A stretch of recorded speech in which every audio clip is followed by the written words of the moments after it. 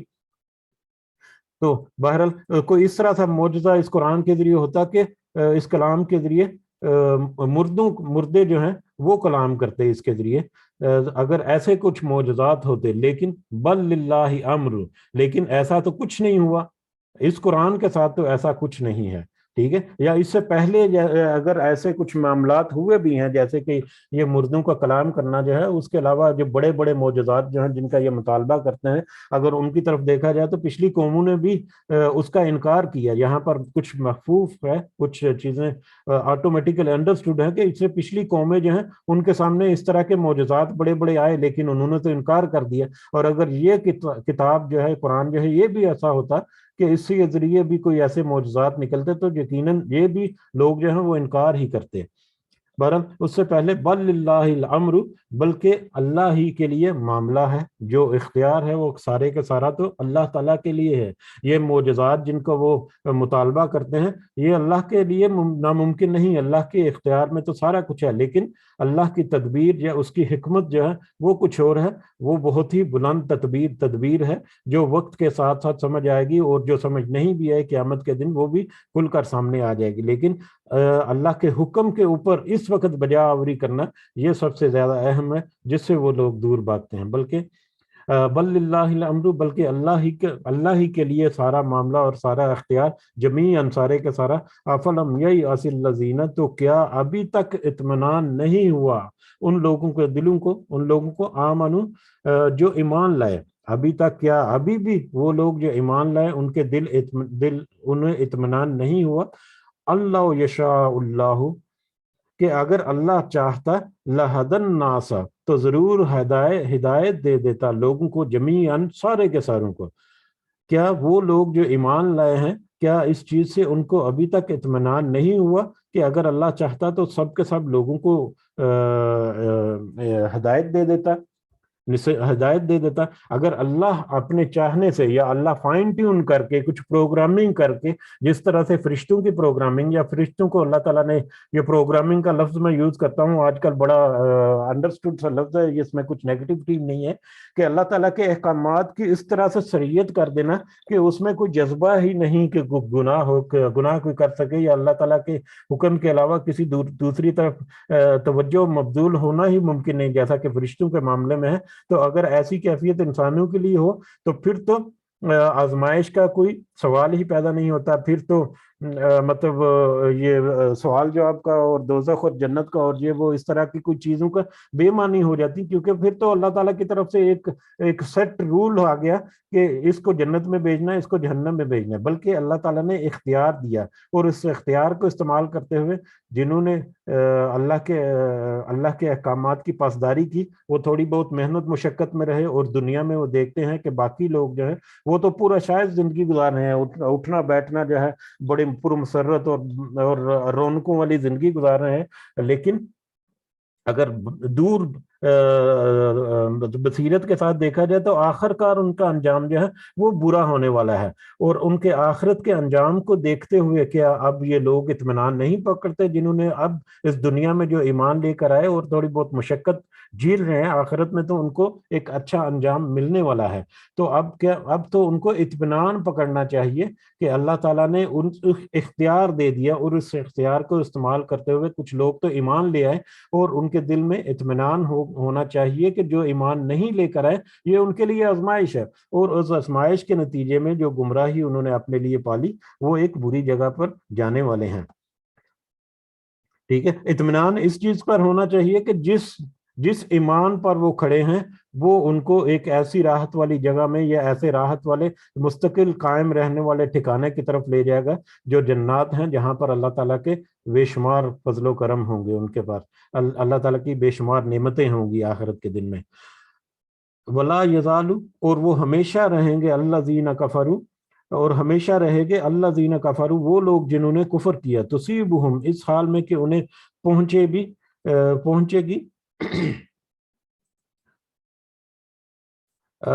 بما، اس وجہ سے، صنعوا، انہوں نے کہا، قاریۃ، سخت آفت، وہ لوگ جو جنہوں نے کفر کیا وہ ہمیشہ اس حال میں رہیں گے کہ انہیں کوئی سخت آفت یا کوئی پریشانی جو ہے وہ پہنچتی رہے گی، او تحل قریباً، یا وہ آفت اترے گی قریب، من دارہم، ان کے گھر کے، یا تو ان کے گھروں کے قریب وہ آفت گزرے گی، وہ ہر وقت کسی نہ کسی آفت میں مبتلا رہیں گے۔ یہ آیت بھی سمجھنے کے لیے تھوڑا سا اگر ہم وسعت نظر سے دیکھیں تو پچھلے رسولوں کا یا پچھلی قوموں کا جو ذکر ہوا، پچھلی خاص کر دو صورتوں میں، سورہ ہود میں بھی اور سورہ اس سے پہلے کون سی سورہ تھی ابھی ذکر ہوا، بہرحال ان میں جو چھ قوموں کا ذکر ہوا، اس میں ہم یہ دیکھا کہ وہ نبیوں کا جو پیغام ہے اللہ تعالیٰ کی طرف سے جو پیغام آیا، یا اس سے پہلے خاص کر حضرت نوح کو اگر اشارہ کیا جائے، حضرت نوح علیہ السلام جو ہے وہ 900 سال تک اللہ تعالیٰ کے دین کی تبلیغ کرتے رہے، اللہ تعالیٰ کے پیغام جو ہے وہ لوگوں کو سناتے رہے۔ اس کے علاوہ باقی جو دیگر انبیاء اور رسل جو ہیں وہ بھی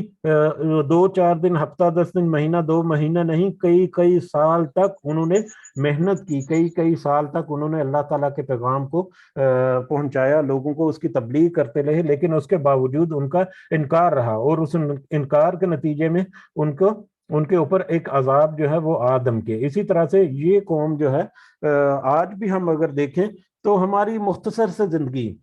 40 50 60 70 80 سال، اس سے زیادہ کو بونس لائف گزر جائے تو 80 سال 90 سال، اس سے زیادہ ہماری زندگی نہیں ہے۔ لیکن اس زندگی میں اگر ہم دیکھ لیں کہ کافر لوگ جو ہیں وہ کس طرح سے عیش اور مطلب راحت کی زندگی گزار رہے ہیں، تو ایسا ہمارا گمان ہے، صرف حقیقت یہ ہے کہ اللہ تعالیٰ کی طرف سے یہ جو ایک سائیکل ہے جس میں وہ اللہ تعالیٰ آسانیاں دیتا ہے، ان آسانیوں کو بدل کر پھر ان کے لیے مشکلیں بھی کرتا ہے، پھر آسانیاں دیتا ہے، پھر مشکلیں کرتا ہے، تو یہ ایک لمبے پیریڈ پر محیط ہیں۔ اگر ہم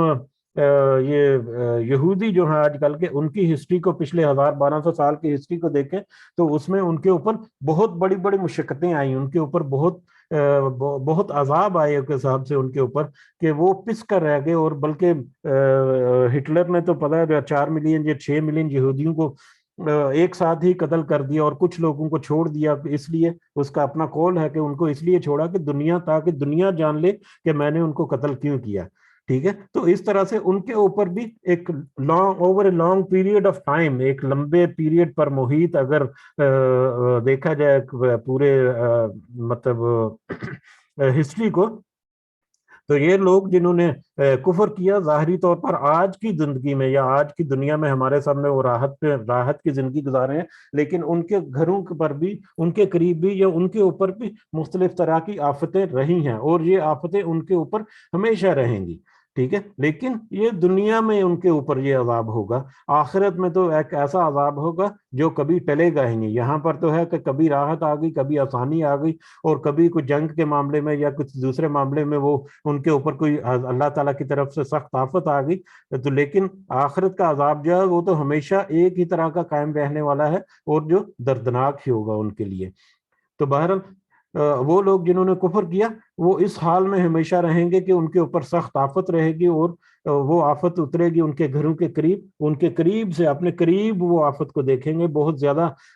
قریب بھی آفت رہے گی یا دور بھی رہے گی، ان کو اس کا ادراک ہوگا، وہ اس کو جھیلیں گے بھی، حتیٰ یا عطیہ، یہاں تک کہ آ جائے وعد اللہ، اللہ کا وعدہ۔ اللہ کا وعدہ کیا ہے کہ ان کی مہلت جو ہے وہ ختم ہو جائے، ان کی مہلت ختم ہو جائے دنیا میں، ان کی زندگی ختم ہونے کی شکل میں، موت آنے کی شکل میں، یا قیامت آنے کی شکل میں ان کی مہلت جو ہے وہ ختم ہو جائے، یہاں تک کہ اللہ کا وعدہ آ جائے، ان اللہ لا یخلف المیعاد، بے شک اللہ نہیں خلاف ورزی کرتا اپنے وعدے کی۔ بے شک اللہ تعالیٰ نے جو کہہ دیا، جو اللہ تعالیٰ نے مطلب اللہ تعالیٰ نے جو کہہ دیا وہ بھی اللہ تعالیٰ کی طرف سے ایک وعدہ ہے جو ہمیشہ پورا ہو کر رہے گا. اللہ تعالیٰ اپنے قول کو نہیں بدلتا, اللہ تعالیٰ اپنے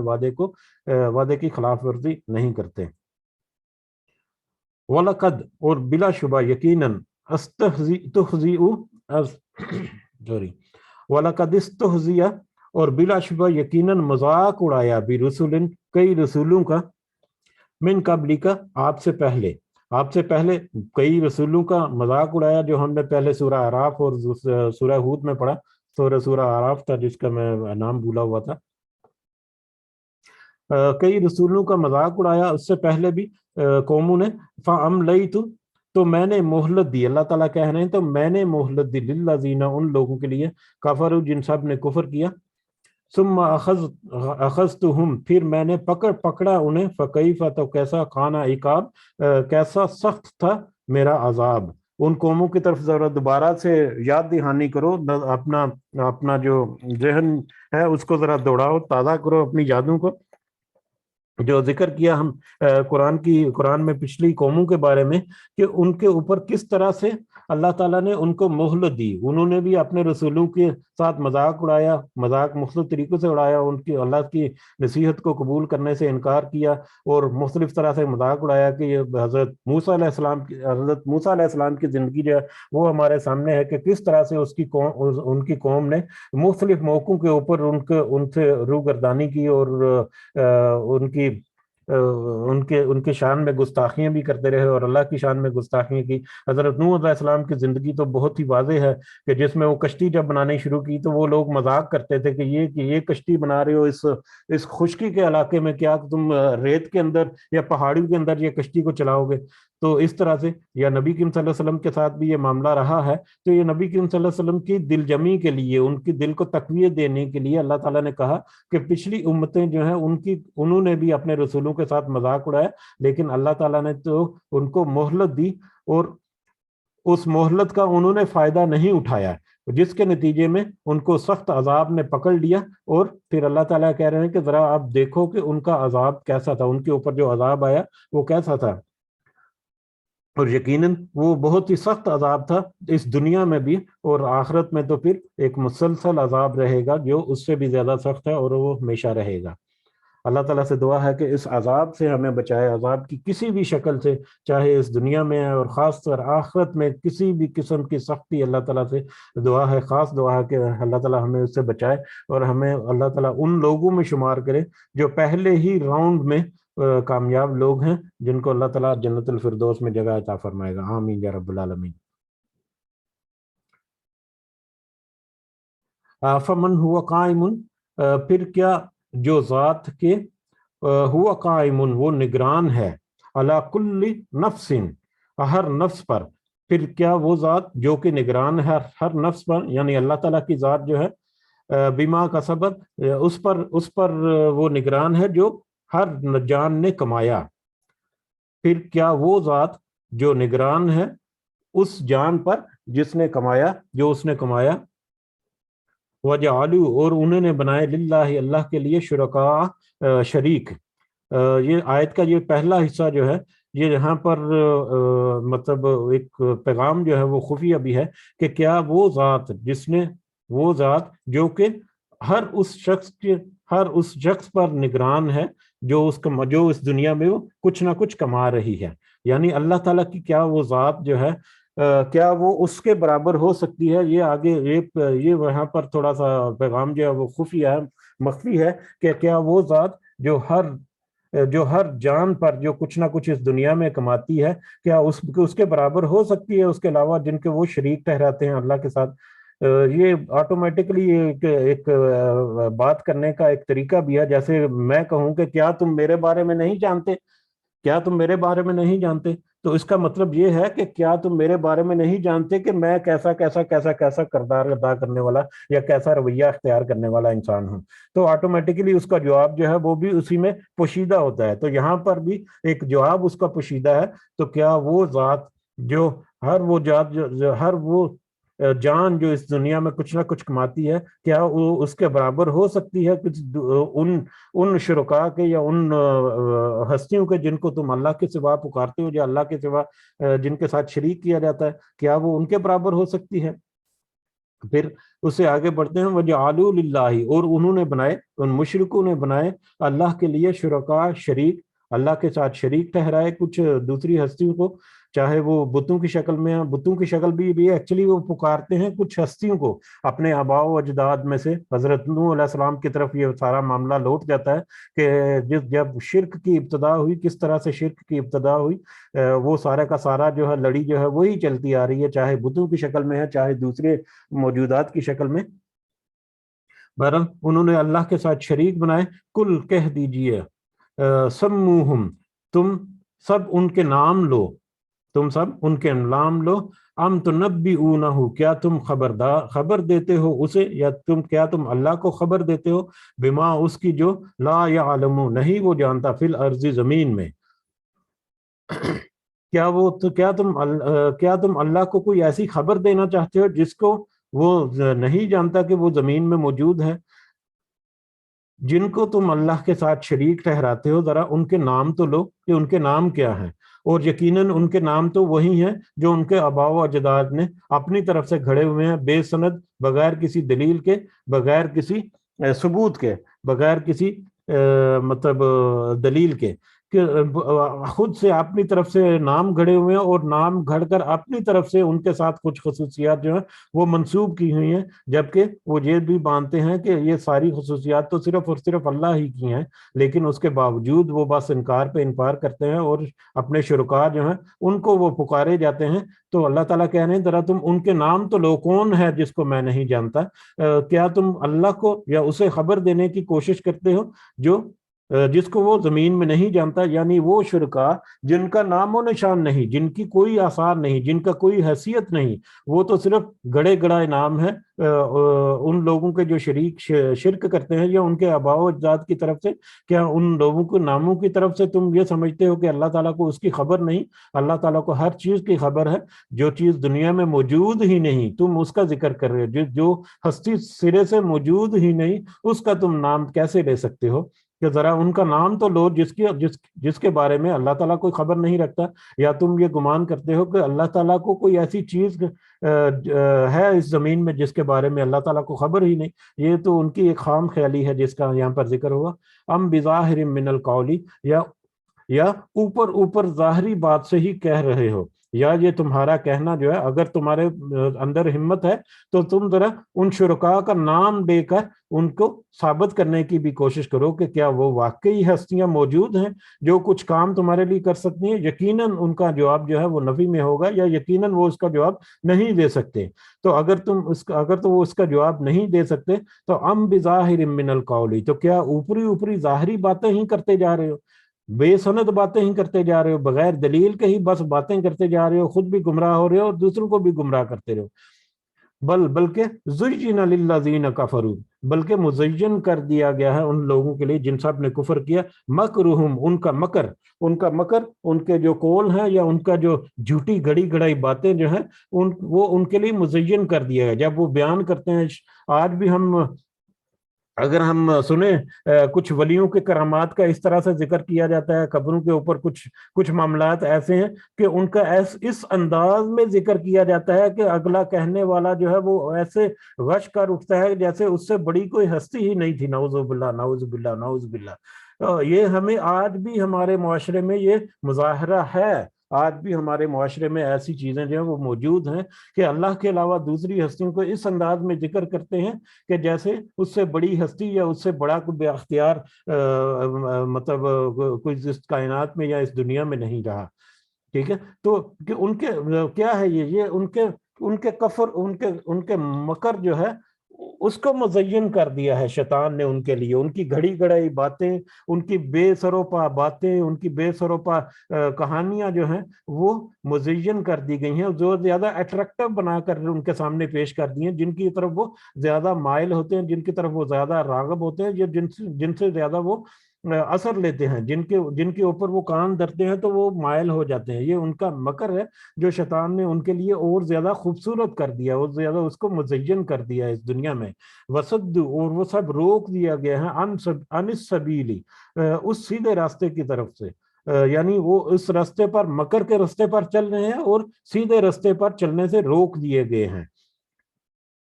اب اس مکر کے راستے پر اس طرح سے چلتے ہیں تو یقیناً وہ ایک گمراہی کے راستے پر ہے جو سیدھے راستے سے ہٹ پر ہے. تو سیدھے راستے سے چلنے سے ان کو روک دیا گیا اس طرح سے، ان کے مکر کو مزین کر کے، ان کے مکر کو اور زیادہ دل فریب بنا کر. وَمَن يُضْلِلِ اللَّهُ، اور جسے گمراہ کر دے اللہ، فَمَا لَهُ مِنْ هَادٍ، تو نہیں ہے کوئی اسے ہدایت دینے والا. جو اللہ تعالیٰ کی رسی جو ہے اس کو چھڑا کر اپنے زور زبردستی سے اپنی ہی گمراہی میں وہ بھٹکنا شروع ہو جائے، تو پھر اللہ کے علاوہ کوئی ایسا نہیں جو اس کو ہدایت دے دے. لیکن وہ بھی اختیار کی وجہ سے اس کی رسی جو ہے وہ کھلی چھوٹ ہے اس کے لیے، لیکن توبہ کے دروازے اس کے لیے کھلے ہیں. تب توبہ کے دروازے ہمیشہ اس کے لیے کھلے ہیں. جب بھی اس کو اپنی مہلت کے اندر موقع ملے، اپنی اصلاح کرے، توبہ کرے، اپنی توبہ کو اللہ کے حضور پیش کرے، تو اللہ تعالیٰ یقیناً اس کی توبہ قبول کرنے والا ہے. تو ایسے گمراہ لوگوں کو بھی ہدایت اللہ تعالیٰ کی طرف سے ہی ہوتی ہے. جیسے ہی وہ اللہ تعالیٰ کی طرف پلٹیں گے تو یقیناً اللہ تعالیٰ ان کو معاف بھی فرمائیں گے. لَهُمْ عَذَابٌ فِي الْحَيَاةِ الدُّنْيَا، اور ان کے لیے دنیا کی زندگی بھی عذاب ہے.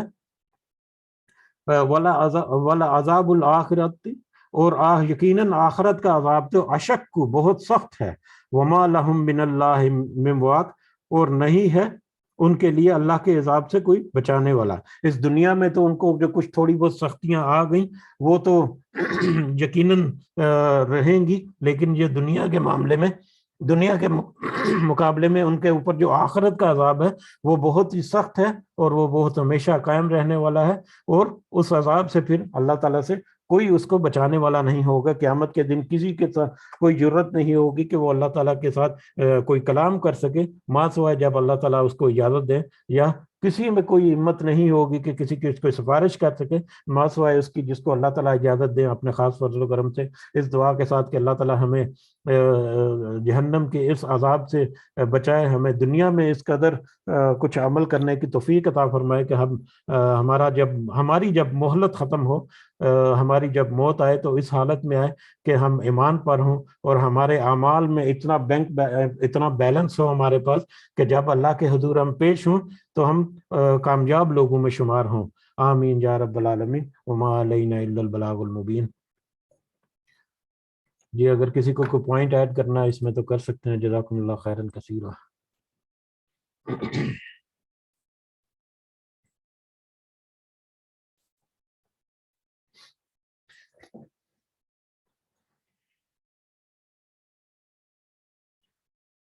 جی وعلیکم السلام ورحمۃ اللہ وبرکاتہ. جی اگر آپ کچھ ایڈ کرنا چاہ رہے ہیں تو کر سکتے ہیں. جزاک اللہ.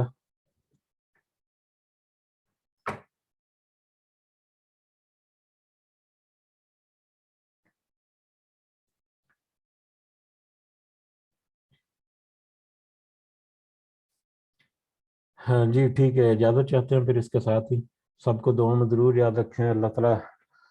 سب کے لیے آسانی والے معاملات کرے. سب کے لیے کچھ نہ کچھ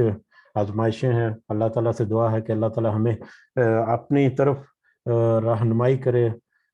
اپنی طرف اللہ تعالیٰ کی طرف ہمیں اس قابل بنائے کہ ہم اللہ تعالیٰ کی طرف اپنے دل کا لگاؤ رکھیں. ہمارے اوپر جو کچھ آزمائشیں آتی ہیں اللہ تعالیٰ ہمیں اس میں صبر کی توفیق عطا فرمائے. ہمارے اوپر اللہ تعالیٰ آسانی والے معاملے کرائے. ہمارے جتنے مسائل ہیں اللہ تعالیٰ ان کو آسان کرے ہمارے لیے. ہمارے والدین کے لیے اللہ تعالیٰ خاص رحمت اور فضل و کرم رکھے. جو اس دنیا میں حیات ہیں اللہ تعالیٰ انہیں صحت سے بھرپور زندگی عطا فرمائے. جو اس دنیا سے گزر چکے ہمارے والدین، بہن بھائی، بزرگ، ہمارے رشتہ دار اور سارے مومنین جو ہیں اللہ تعالیٰ انہیں خاص فضل و کرم سے جنت و فردوس میں اعلیٰ مقام عطا فرمائے. رب ارحمہما کما ربیانی صغیرا، رب ارحمہما کما ربیانی صغیرا، رب ارحمہما کما ربیانی صغیرا. ربنا تقبل منا انک انت السمیع العلیم وتب علینا انک انت التواب الرحیم. سبحان ربک رب العزۃ عما یصفون وسلام علی المرسلین والحمد للہ رب العالمین. سبحانک اللہم وبحمدک اشہد ان لا الہ الا انت استغفرک واتوب الیک.